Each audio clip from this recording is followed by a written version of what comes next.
Chers téléspectateurs, nous sommes de retour dans les studios d'Africa 24, studios érigés ici au centre de conférence de la Guinée équatoriale pour cette émission qui est organisée en marge de la cérémonie d'investiture qui aura lieu demain, vendredi 20 mai, où le président Obiang Nguema Bazogo sera investi dans ses fonctions de nouveau président fraîchement élu de la République. Je vous le disais, plusieurs ministres vont se succéder sur ce plateau. Le premier est passé, le second est avec nous.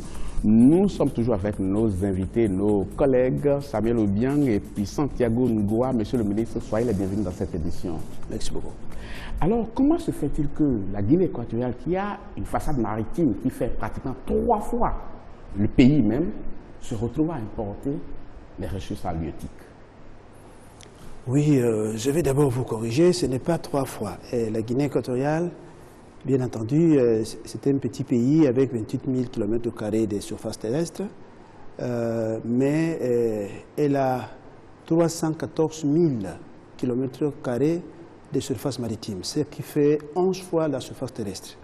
Donc, et en même temps, je vous dirais que la Guinée équatoriale, la zone économique exclusive de la Guinée équatoriale est la plus large, la plus étendue de la CEMAC, si ce n'est pas des golfes de Guinée. Pourquoi nous importons le poisson? C'est normal. C'est parce que, tout d'abord, comme tout pays qui a découvert le pétrole, nous avions souffert dès le départ la maladie hollandaise. La maladie hollandaise, c'est quand les gens abandonnent les activités traditionnelles pour aller chercher des emplois en ville dans le secteur de la pêche. Ce qui a fait que beaucoup de gens ont quitté les villages, ne font plus l'agriculture, ne font plus la pêche pour venir chercher des emplois dans les bureaux, dans les plateformes pétrolières, parce que c'est là-bas qu'on paye les salaires les plus élevés.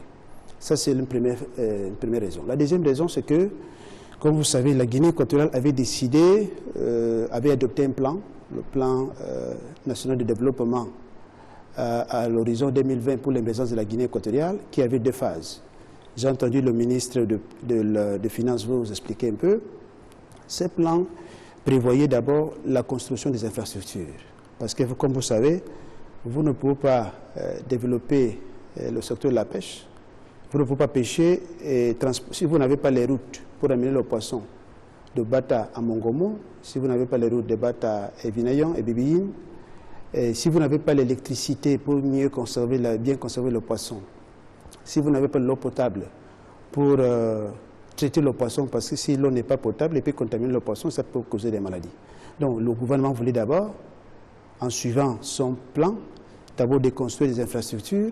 Après, maintenant que nous sommes déjà presque à 80% d'exécution des projets d'infrastructure, c'est maintenant le moment de diversifier l'économie. Et le secteur de la pêche doit jouer un rôle important, c'est le souhait du président de la République, que la pêche puisse créer de nouveaux emplois pour les jeunes et puis puisse générer de nouveaux revenus pour l'État. Merci, monsieur le ministre. Samuel Obiang, une question pour le ministre. Le ministre vient à peine de se défendre, mais j'ai une question pour le ministre. Est-ce que vous pensez que le secteur, il ne suffit pas seulement des grandes entreprises, il y a la pêche artisanale? Est-ce qu'on ne peut pas dire que ce secteur a été oublié? Il n'a pas eu un soutien du gouvernement pour qu'on puisse avoir mangé côté guinéen? Oui, bien sûr. Je vous dis une chose, ce n'est pas oublié. Maintenant que nous sommes à la phase de la diversification de l'économie, où la pêche doit jouer son rôle important dans la création d'emplois, comme j'ai dit, et la création des revenus de l'État, nous venons de développer un plan stratégique de pêche de la Guinée équatoriale. Parce que pour développer la pêche, il faut avoir un plan. C'est comme construire des maisons. Si vous voulez construire une maison, il faut avoir un plan. Dans le plan, c'est là où on établit les orientations politiques de ce que nous voulons faire dans le secteur de la pêche. Est-ce que nous voulons développer la pêche artisanale? Est-ce que nous voulons développer la pêche semi-industrielle, la pêche industrielle, la pêche sportive, de loisirs? Tout cela doit être bien défini. Le plan a été étudié par le ministère. Nous espérons le présenter au gouvernement pour son approbation. Donc la pêche artisanale doit jouer un rôle important parce qu'elle aide à créer des emplois, à créer des revenus pour les populations qui habitent dans les côtes, là où on fait la pêche. Monsieur Santiago Ngoa, question pour le ministre. En espagnol, Pour la première fois. Bon, on peut essayer en français. Monsieur le ministre, la Guinée équatoriale, nous avons plus de mer que de la terre, vous l'avez dit. Et nous avons aussi beaucoup de ressources, de poissons. Je veux savoir clairement, parce que souvent, il faut... ceux que nous écoutent, c'est des citoyens des Équato-Guinéens. Dans ce plan, qu'est-ce qu'on a fait en concret? Le plan que vous venez d'évoquer, date combien de poissons on amène chez nous? Qu'est-ce qu'on prévoit demain, après-demain, les années à venir? Parce que c'est un processus, parce qu'on fait quelque chose. On peut le savoir. Oui, voilà. Une fois que vous avez déjà établi le plan stratégique de la pêche de la Guinée, comme je vous ai déjà défini, maintenant ce que nous devons faire, c'est de savoir quelles sont nos ressources halieutiques. Nous savons très bien que... C'est évalué? Oui, il faut évaluer, c'est-à-dire que la pêche, c'est une science. Il faut maîtriser la science.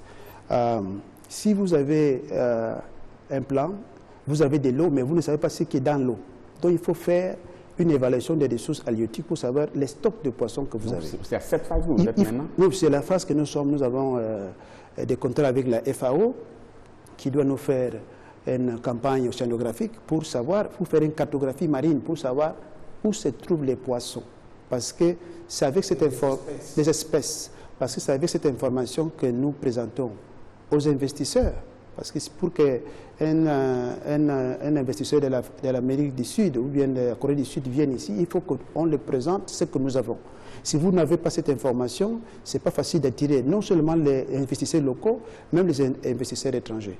Donc ça, c'est une première chose. La deuxième chose, une fois que vous avez cette information, vous pouvez planifier. Parce que si je sais que j'ai 50 000 tonnes de crevettes, par exemple en Bini, je peux planifier que l'année prochaine, je vais pêcher, je vais donner les licences pour 20 000 tonnes, parce que ça, il faut planifier.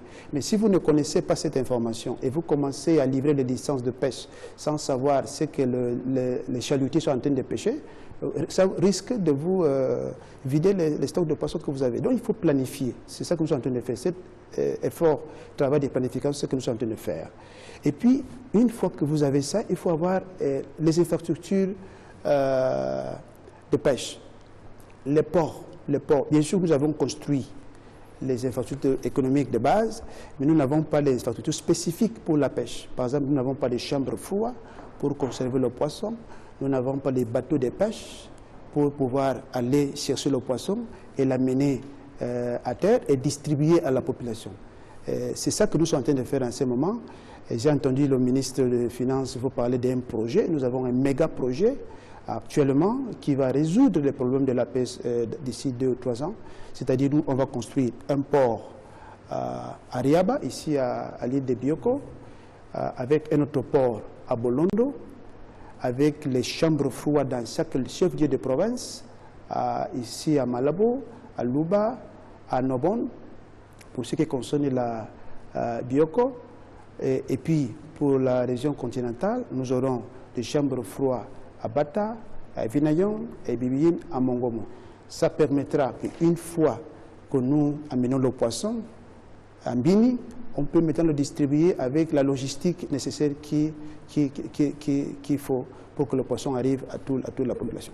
Monsieur le ministre, tout ça va combien au niveau des emplois va mobiliser combien des emplois? Parce que nous sommes dans une situation que le terme emploi c'est important, parce que ça que vous venez d'exposer va supposer de recruter main-d'œuvre et de les former.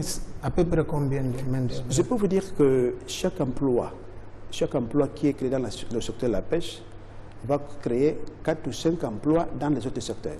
Parce que la personne qui amène le poisson, il faudra quelqu'un qui va prendre le poisson pour le transporter de l'usine à Bata, à Vinayong, ça c'est le transport. Et puis celui qui va aller vendre, les vendeurs, ça crée des emplois. celui qui va aller chercher le poisson, celui qui va aller faire le poisson salé, celui qui va aller faire le poisson fumé. Ce sont des différents emplois qui vont se créer. Celui qui va aller vendre le poisson dans le restaurant, ça c'est des emplois. C'est-à-dire qu'à chaque fois que nous créons un emploi dans le secteur de la pêche, nous allons créer 4 ou 5 emplois dans les autres secteurs. Mais Monsieur le ministre, dès votre première intervention, vous avez parlé comme si la Guinée équatoriale a commencé à exister à partir du moment où on a découvert le pétrole. Mais normalement, ça devrait être spontané pour les gens d'aller faire la pêche, ne serait-ce que pour la consommation locale. Parce que quand je suis votre développement, vous privilégiez la pêche industrielle. Mais pour les gens aujourd'hui, de ce qu'ils vont consommer, ne serait-ce que pour les gens d'à côté, ceux qui sont situés au bord de la façade maritime ou bien des fleuves, comment expliquez-vous cette désaffection, ce désamour de ces populations-là avec l'activité? Et cela n'est pas tout à fait vrai, parce qu'au jour d'aujourd'hui, il y a le poisson dans le marché, à part le poisson qui est importé, il y a le poisson aussi qui est produit Parce que beaucoup de personnes m'ont confié que tout le poisson qui est consommé ici est importé. Non, c'est pas vrai. C'est-à-dire nous avons dans nos pays des différentes associations, agrupations de pêcheurs, c'est-à-dire qui font la pêche artisanale, ça existe. Et par le passé, le gouvernement a même distribué le matériel de poisson aux pêcheurs, c'est-à-dire que ce n'est pas vrai qu'il n'y a pas de pêcheurs artisanaux. Mais justement, avec tous ces méga projets dont vous avez parlé, on aura besoin de main-d'œuvre. Mais aujourd'hui, est-ce qu'on est en train de former les Équato-Guinéens qui vont prendre les rênes de ce secteur demain? Ou bien on attend que les étrangers viennent prendre ce secteur en otage? Non, c'est-à-dire que nous sommes en train de suivre un plan très cohérent. Nous avons compris que pour développer le secteur de la pêche, il ne suffit pas seulement d'avoir le plan que je vous ai déjà évoqué, l'évaluation des ressources, il faut aussi former les ressources humaines. Combien sont en formation aujourd'hui? Combien d'Équato-Guinéens sont Maintenant, nous sommes en train de construire une école de pêche à Bata. Dans l'école de pêche de Bata, nous allons former les techniciens dans le secteur de la pêche. Ce n'est pas seulement les grands ingénieurs, mais les gens qui vont travailler dans le poisson, ceux qui vont aller faire la pêche au large, ceux qui vont réparer les filets, ceux qui vont réparer les hors-bords, les mécaniciens de bateaux, ceux qui vont changer les filtres. C'est ça le personnel que nous avons on a besoin pour développer le secteur de la pêche. Voilà pourquoi le gouvernement et le ministère, nous sommes en train de construire actuellement une école de pêche à Bata. Samuel Obiang. Monsieur le ministre, on a la Sonapesca, aujourd'hui qui est subventionnée financée par le gouvernement, mais la population se plaint des prix de ce poisson. Comment ça marche? Oui, vous savez, Sonapesca a été créée pour ravitailler, pour produire le poisson et distribuer le poisson à la population. Elle aussi est responsable de créer une industrie de la pêche. Mais je dirais que le Sonapesca, jusqu'à aujourd'hui, n'avait pas encore les moyens pour réaliser ces fonctions. Aujourd'hui, avec les projets que nous mettons en place, Sonapesca va devenir et peut devenir une grande société au même niveau que Repétrol, que Sonagas. Je vous donne un autre exemple. Aujourd'hui, nous avons un projet qui a le financement de la BDAC pour monter une ferme aquacole et une usine de transformation du thon à l'île d'Annobon. Ça sera un patrimoine de Sonapesca, c'est-à-dire que et les projets que je vous ai dit de port de Riaba, le port de Bolondo avec toutes les infrastructures, seront des infrastructures de Sonapesca. Donc je peux affirmer aujourd'hui que dans les années à venir, Sonapesca sera une très grande entreprise, s'il est bien géré. Monsieur Santiago, une question pour le ministre. En espagnol ou en français? Bon, en français, un peu, je me débrouille, c'est bon ça, non? Mais j'ai toujours dit la même chose avec les ministres des Finances, parce que tout ce que nous parlons ici va diriger à la population de la Guinée équatoriale. Je ne sais pas si le ministre se souvient des gens qu'on appelait à Bata Yoruba. Parce que nous, de temps en temps, quand ces gens étaient là-bas, on faisait des pêches avec 500 francs, même 200 francs, les gens ont mangé ce qu'on appelle cellulé. Bon, nous savons aussi, moi-même le sais, il y a eu des problèmes du contrôle parce qu'on faisait d'autres choses. Maintenant, notre maire, quelles mesures existent pour protéger tous ces actifs secteur de pêche et surtout, monsieur le ministre, je pense qu'il faut éclairer à l'opinion nationale parce qu'il y a une habitude chez nous, nous ne voulons pas faire les choses pas à pas, méthodiquement. Nous voulons planter aujourd'hui la banane et dans quelques minutes, nous commençons à manger. Mais pour avoir quelque chose de bien concret, je pense que c'est bon ce que vous venez de développer, un plan pour construire une maison. Donc, surtout, ma question c'est maintenant, est-ce qu'on peut envisager ce type de travailleurs, de gens comme les Yoruba pendant qu'on attend, et surtout la situation de notre mer est protégée. Encore 9 minutes d'émission, monsieur le ministre. Oui, bon, je pense que si je suis de Bata, et quand vous arrivez à Bata, là, la zone de... même pas bon, mais là, à Kaïdassa, les gens qui font la pêche là-bas, souvent sont des Yoruba. Ils sont toujours là. Je crois que comme ils ont la culture de la pêche, ils sont bienvenus pour travailler avec nous comme l'ont fait les autres Ouest-Africains, les Sénégalais, les Maliens, dans le secteur de la construction. Je pense que nous ne sommes pas, le gouvernement n'est pas contre cela, mais nous disons aussi qu'on ne doit pas laisser l'activité de la pêche seulement dans les mains des étrangers. Il faut que nous-mêmes nous impliquions dans cette activité. Mais pour moi, l'activité des étrangers, c'est pour complémenter l'effort que le national fait, et surtout la protection de notre mer, parce que dans l'époque de Yoruba à Bomé, il y avait beaucoup de trafic, même de personnes. Maintenant, notre mer sont sécurisées. Oui, la protection maritime est très importante parce que nous souffrons un phénomène très important qui est la pêche illégale.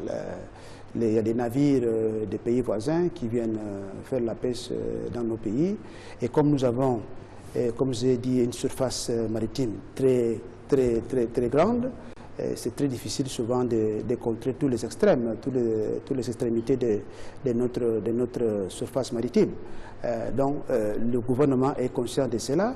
Il faut développer, si nous voulons que la pêche devienne un acteur important de notre économie, il faut protéger notre surface maritime, non seulement pour éviter la piraterie et la pêche illégale, parce que la pêche illégale, c'est comme si les gens venaient voler chez nous à la maison. Ces poissons qui viennent voler chez nous, ça nous appartient, on doit le protéger. Monsieur le ministre, en écoutant les gros projets pharaoniques que vous avez développés, je m'en suis réjoui, mais en même temps, j'ai une grosse inquiétude. Mon inquiétude se fonde sur le fait que vous n'avez pas réussi un peu, mais vous voulez réussir grand en même temps. Est-ce que votre ambition n'est pas démesurée? Ne serait-ce que la pisciculture aujourd'hui, où est-ce qu'on en est? L'État aurait pu commencer ne serait-ce que par cela, le faire développer et progressivement, même par rapport à la pêche industrielle dont nous parlons, on peut commencer petit à petit. Mais aujourd'hui, j'ai comme l'impression qu'on est à l'étape 0 et on veut quitter 0 pour aller à 100 milliards en même temps. Est-ce que ce n'est pas trop rêvé? Non, M. Babila, je vais vous envoyer la copie du plan stratégique de la pêche.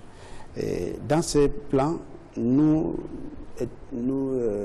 précisons les activités que nous voulons développer pour que la pêche devienne un facteur important dans l'économie de la Guinée équatoriale. Nous voulons, en même temps qu'on veut développer la pêche artisanale, on veut développer la pêche, comme j'ai dit, semi-industrielle, même la pisciculture, parce que tout ça, c'est dans le plan que nous sommes en train de développer. C'est-à-dire que ce n'est pas, nous croyons que nous pouvons faire tout en même temps. Parce que pour la production industrielle, c'est pour nous faciliter à exporter autre chose que le pétrole. Parce que la pêche artisanale, familiale, ne pourra seulement alimenter la population, mais si nous voulons avoir d'autres sources de revenus à part le pétrole, il faut qu'on développe ici. Mais une question bien précise, à quelle échéance les Équato-Guinéens pourront entièrement manger le poisson qui est produit chez eux? Tous les Équato-Guinéens pourront consommer que du poisson qui est produit, qui est pêché ici en Guinée équatoriale. Je peux vous donner une réponse précise. Dans le projet que nous sommes en train de développer, que le ministre des Finances vous a expliqué, on va construire des navires, des bateaux de pêche. Ces navires de pêche qui sont autour de 30 navires de pêche pourront produire chaque mois entre 500 tonnes à 700 tonnes de poissons par mois. Nous croyons qu'avec ces montants, ces quantités de poissons, le poisson pourra arriver à tout et chacun dans ce pays-là. Mais comme le navire de pêche ne se construit pas du jour au lendemain, oui. Donc on peut attendre, je ne sais pas, surtout qu'il y en a 30 à construire, et on peut attendre des dizaines d'années. Hein. Non, pas d'une dizaine d'années. C'est vous dire que le projet dont nous sommes en train de parler, oui. C'est un projet qui a une duration de 24 à 36 mois. C'est-à-dire que si nous avions fait tout ce qu'on a fait, on a attendu, je crois que 2 ou 3 ans d'attente, ce n'est pas une éternité. Samuel Obiang, une question, ministre. Oui, j'en ai pas entendu parler d'un certain projet d'une entreprise de pêche mixte avec le Sao Tomé. Est-ce que le projet encore est toujours maintenu? Encore 4 minutes d'émission. Oui, son Excellence le Président de la République, dans son voyage à Sao Tomé, il s'est entretenu avec son homologue de ce pays pour créer une entreprise mixte pour développer de façon conjointe nos ressources halieutiques. Nous sommes encore à l'état d'échange d'informations. Nous avons prévu un voyage dans le mois à venir à Sao Tomé pour discuter avec mon homologue de Sao Tomé pour voir la façon que nous pouvons mettre en exécution ce projet, ce plan, cette entreprise mixte. Monsieur Ngoa. Brièvement, Monsieur le ministre, Sonapesca en a parlé ici. La question est posée par Samuel. Sonapesca continue son travail et surtout combien de poissons on a pu mettre au marché pour les Équato-Guinéens. Combien de tonnes? Oui, je peux vous dire exactement. On a Sonapesca tenté de commercialiser à ce moment 220 tonnes, 220 000 kilos de poissons à ce moment qui est à disposition de Sonapesca pour vendre à la population au prix abordable. Monsieur le ministre, je vais vous faire une confidence. Vous voulez ouvrir une école de pêche, mais à l'allure les choses vont aujourd'hui avec cette désaffection que je lis. Apparemment, vous n'aurez pas d'étudiants dans cette école. Hein? Parce que la pêche, ça ne tente personne aujourd'hui. Quelles sont les mesures d'incitation qu'il faut mettre en place pour que les parents, les Équato-Guinéens puissent envoyer leurs enfants dans une école de pêche et espérer que c'est prometteur? Parce que tel que les choses sont aujourd'hui, je ne suis pas sûr qu'il n'y a que ceux qui ont échoué ailleurs qui vont venir dans une école de pêche. Vous êtes d'accord avec moi? Je suis désolé, je ne partage pas cet avis parce que tous les jours au ministère, nous recevons des jeunes qui veulent vraiment pratiquer la pêche. Il faut aussi savoir qu'il y a une longue tradition des pêcheurs en Guinée équatoriale, à Nobon, à Kogo, à Bata, à Mbini. Ils sont très contents, ils attendent que l'école ouvre les portes pour que les gens aillent là-bas apprendre de nouveaux métiers qui sont nécessaires pour développer le secteur de la pêche en Guinée équatoriale. Monsieur le ministre, on ne va pas vous laisser passer quand même sans dire un mot de l'environnement. Quelle est la politique que vous menez aujourd'hui pour préserver l'environnement équato-guinéen? Oui, vous savez, l'environnement, on vient de quitter Paris pour la COP21. Vous savez très bien que nous, les pays africains, surtout l'Afrique centrale, nous sommes en train de subir les effets des changements climatiques à cause des émissions à effet de serre qui sont produites pas en Afrique centrale, mais par les pays industrialisés. Donc, nous ne voulons pas que le climat, la température augmente au-delà de 2 degrés, parce que ça va causer des problèmes déjà. Nous sommes en train déjà de subir les conséquences des changements climatiques. On a vu cette année, qui a été l'année le plus chaud depuis de longues années. On a vu le fleuve Wele qui était complètement vide, et ça a causé des problèmes d'électricité parce que le fleuve ne peut plus alimenter la centrale de Djibilor, et ce sont les conséquences des changements climatiques dont les causes sont ailleurs, pas chez nous. Donc les mesures, c'est il faut sensibiliser la population sur l'importance de respecter l'environnement et surtout les pouvoirs publics pour que ça soit ainsi. Et surtout demander aux pays, les pollueurs, de compenser ces situations qui sont en train de causer dans nos pays. Alors, on a juste 3 minutes d'émission, une question de Samuel Odiang et une question de... Oui, puisque nous tirons vers la fin, vous avez abordé le thème de l'environnement. Monsieur le ministre, on constate que, par exemple, notre environnement n'est pas assez protégé. Par exemple, les mers, on trouve que certains plages ou autres deviennent des véritables décharges pour les populations.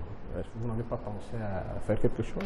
Oui, c'est vrai. C'est-à-dire, voilà pourquoi je dis qu'il faut une sensibilisation accrue de la part des pouvoirs publics pour informer sur l'importance de préserver l'environnement parce que c'est notre maison. Si nous ne la gardons pas, ça peut tourner contre nous. Monsieur le ministre, dans le prochain septennat du président, on va mettre accent très important sur la diversification de l'économie nationale. On va créer des industries. Ça va tenir quel impact ça tiendra pour le changement climatique, pour l'environnement, naturellement. Oui. On doit avoir peur, on doit prendre des mesures concrètes maintenant. Oui, je crois que nous sommes à un bon moment parce que nous connaissons déjà les pratiques qui causent des problèmes à l'environnement. Il faut utiliser pas l'énergie fossile qui contamine l'environnement. Et aujourd'hui, nous avons l'énergie renouvelable comme l'énergie solaire, comme l'énergie éolienne, qui sont mieux pour l'environnement. C'est-à-dire que si nous devons développer les industries d'avenir, il faut choisir celles qui peuvent préserver mieux l'environnement pour ne pas causer des problèmes à la terre. Monsieur le ministre, dernière question, puisqu'on parle d'environnement, il va falloir quand même prodiguer quelques conseils à vos compatriotes. Qu'est-ce qu'il faut faire, qu'est-ce qu'il ne faut pas faire? Et quelles sont les attitudes à proscrire aujourd'hui pour que plus jamais on ne reprenne avec un certain nombre de pratiques qui sont en train de dégrader notre environnement? Oui, c'est ça que j'ai dit, que nous, il faut lancer une campagne de sensibilisation au niveau national, parce que la plupart des fois, les gens ne connaissent pas les conséquences des activités qu'ils sont en train difficile de rompre avec des habitudes. Dans certains pays, par exemple, il a été interdit l'utilisation de sachets plastiques. Nous y pensons parce que nous pensons à cela. Nous sommes même en train de rédiger une loi d'ici quelques mois pour interdire aussi, comme les autres pays, comme le Rwanda et le Cameroun, pour qu'on n'utilise plus les sachets en plastique. Au nom de mes collègues, nous avons dit merci. C'était un plaisir pour nous de vous avoir eu dans cette émission. Chers téléspectateurs, ne partez surtout pas. On va marquer une pause, le temps de permettre à Monsieur le ministre des Affaires étrangères de s'installer sur ce plateau. On va lui poser des questions aussi. Il nous dira ce que représente aujourd'hui la Guinée équatoriale en Afrique et dans le monde. Restez avec nous. On retourne dans quelques instants.